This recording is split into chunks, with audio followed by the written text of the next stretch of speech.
everyone, my name is Claire Suyat, who's going to tackle the Borgen Project. Last 2017, Mr. Michael Israel posted about the Borgen Project that is trying to improve education in impoverished areas. Mr. Michael Israel was an established contemporary artist who was born in 1960. Now, what is the Borgen Project? This was founded by Mr. Clint Borgen. This project believes that the leader of the most powerful nation on earth should be doing more to address global poverty.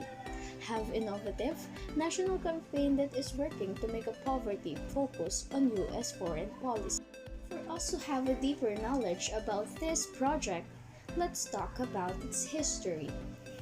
In 1999, while working as a young volunteer in refugee camps during the Kosovo War and genocide, Mr. Clint Borgen recognized the need of an organization that could focus U.S. political attention on extreme poverty. In 2003, after graduating from Washington State University and interning at the United Nations, Borgen began developing the organization. In need to start up funding, Borgen took a job living on a fishing vessel docked in Dutch Harbor, Alaska.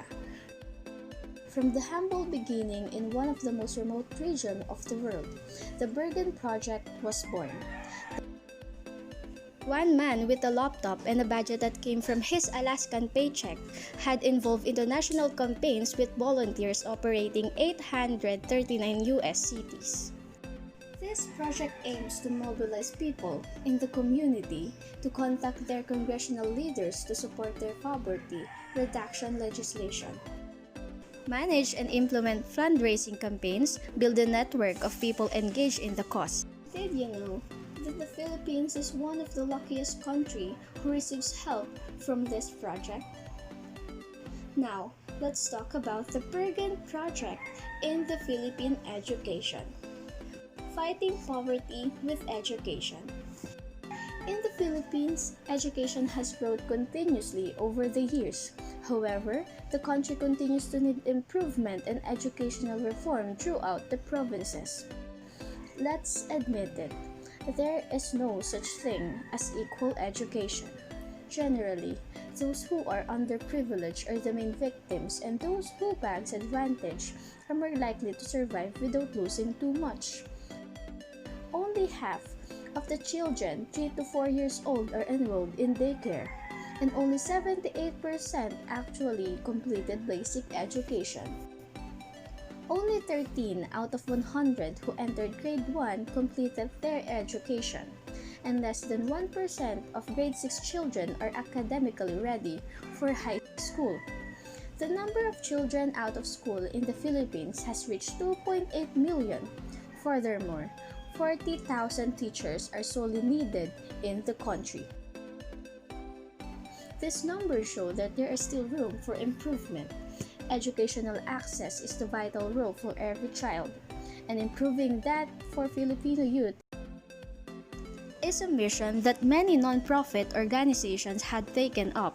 Here are 4 organizations that are working to equalize and encourage education in the Philippines.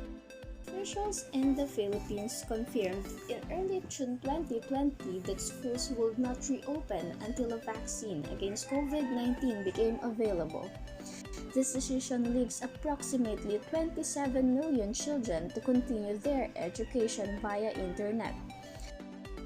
Education officials worry that 2 months is too short a period to extend a successful distance learning model, especially when many children lack access to computers or the internet. For younger children, this adjustment in education style arrives at a crucial period in their schooling where they start developing social skills, literacy, and numeracy. Nonetheless, aid organizations are mobilizing response to the decision that the government of the Philippines made not reopen schools.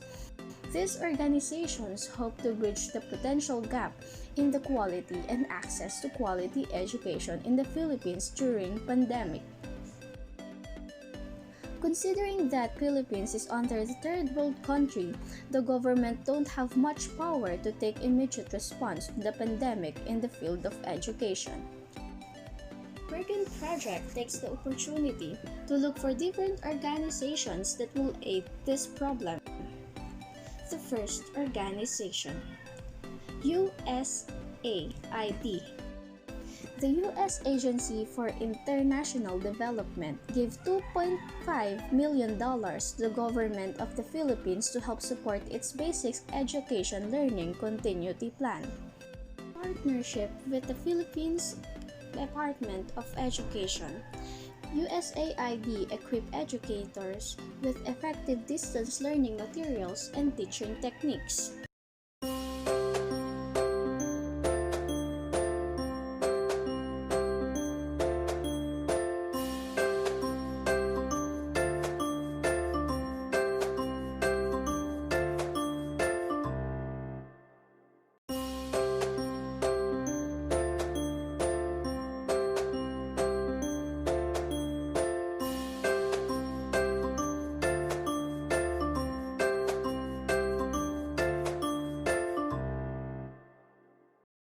The next organization is the Child Fund Philippines.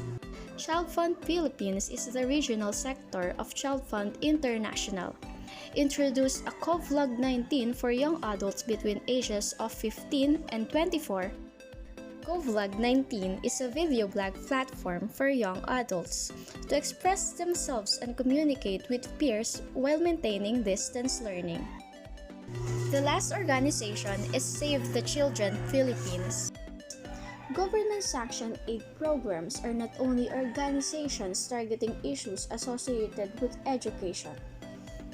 Save the Children Philippines recently initiated Project Aral, that stands for Access to Resources for Alternative Learning. This Project Aral seeks to support families at a high risk of losing learning opportunities with the transition of learning-based schooling. Project Aral provides materials for at-home educational programs that it caters to students by the age group. The plan also uses this program to offer psychosocial support and disseminate information regarding nutrition and health. The project incorporates 3 stages for planning and provision of educational aid, assuring support to all beneficiaries throughout transition in learning. This includes a relief stage, when quarantine and school enclosure remains in place. The second stage is the transition stage, when school stays enclosed but the quarantine restriction begin to lift. Lastly, the recovery stage, when returning to normal operation. Now, let's move on the 3 of the top 10 effects of the education has on society. Number 1. Education is important in the creation of any democratic society. As Franklin D. Roosevelt says, democracy cannot succeed unless those who express their choice are prepared to choose wisely. The real safeguard of democracy, therefore, is education. Mr. Franklin believes that people need a good education if they want a good democracy. Everyone should be knowledgeable. The question, why I exist in this world, might be a common phrase, but still puzzled many. I tell you, your purpose is to contribute. In a democratic country where everyone is free, what limitation is knowledge? Everyone should be responsible with their own act. Now, how can we know about what is appropriate or not? Education gives the right answer. Number 2. Education is needed to make a society geographically stable. Without proper educational system available to everyone, terrorists could use free education as the way to radicalize people. In other words, geographical stability is one of the education's most powerful effects on society. Educating the society about what is right and wrong are necessary to avoid being tricked by the wrong ideology. Educating citizens about the proper roles in the society leads unity and peace. Number 3. Education leads to economic prosperity in the global marketplace. Mr. Socrates stated, "Prefer knowledge to wealth, for the one is transitory and the other perpetual." One of the most important effects of education has on the society is giving the people who live in a society the skills they need to compete in the global marketplace and skills they need to produce technological goods that can be sold on the marketplace. The world continually improves every day. With this thought, more demands also increases. The role of education is to answer the call of these demands by shaping the learners according to what the global marketplace needed.